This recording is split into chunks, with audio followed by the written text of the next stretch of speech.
राजकीय पातळीवर राजकीय स्तरावर काय नेमकं सुरू आहे, त्या घडामोडींचे अर्थ काय आहेत, हे सगळे आपण सुरुवातीला जाणून घेऊया। सध्या आपण राष्ट्रवादी काँग्रेस आणि अजित पवार या सगळ्यांविषयी सतत बोलतो आहोत, ऐकतो आहोत।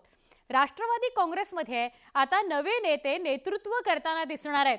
पक्षाचे अध्यक्ष शरद पवारांनीच त्याविषयी सूचक वक्तव्य केलेलं आहे।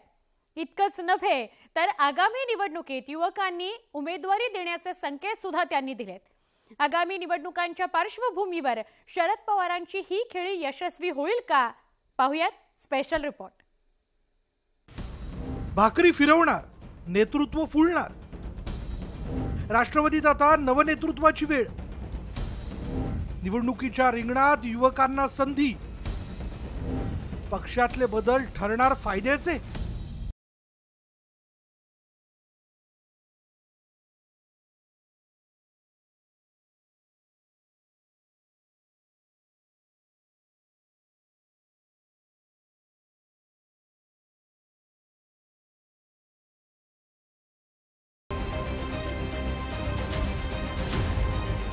आवाज जनतेचा असं ब्रीदवाक्य असलेल्या राष्ट्रवादी काँग्रेसला पुन्हा सत्ता हवी असेल तर आता नव्या दमाच्या नेतृत्वाशिवाय पर्याय राहिलेला नाही।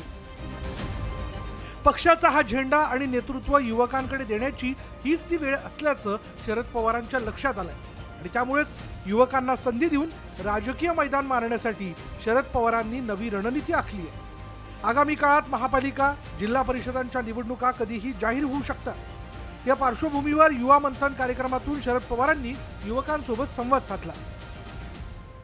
राजकीय फिरवायची वेळ आता आलेली आहे। आता नक्की वेळ ही आलेली आहे की विलंब करून चालणार नाही आणि ते काम पक्षामध्ये करायचा आग्रह मी आमच्या सगळ्या वरिष्ठ नेत्यांच्याकडे करीन, एवढंच या ठिकाणी सांगू इच्छितो। भाकरी फिरवण्यावरच शरद पवार थांबले नाहीत तर आगामी निवडणुकीत तरुणांना उमेदवारी देणार असल्याचंही त्यांनी स्पष्ट केलं।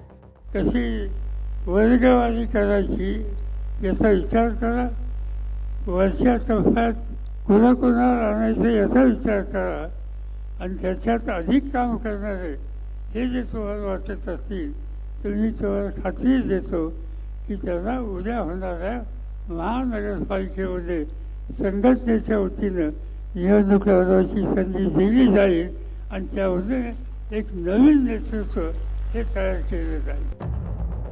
भाकरी फिरवताना विलंब होणार नसल्यानं राष्ट्रवादी काँग्रेसमध्ये लवकरच नवे चेहरे नेतृत्व करताना दिसण्याची शक्यता निर्माण झाली आहे। जसं तुमच्याही क्षेत्रामध्ये काही वर्षांनी तुम्हाला कसं वाटतं मला वर प्रमोशन मिळावं, खालच्यांना वाटतं आपल्याला तिथं मिळावं, असं जसं वाटतं तसं नवीन कार्यकर्ते आले पाहिजे। माझी पण हीच इच्छा आहे की आमदारकी असतील, खासदारकी असतील, त्याच्यामध्ये काही नवे चेहरे आले पाहिजे। इतर सहकारी संस्था असतात, पणन संस्था असतात, या इथं पण नवीन नवीन कार्यकर्ते आले पाहिजेत।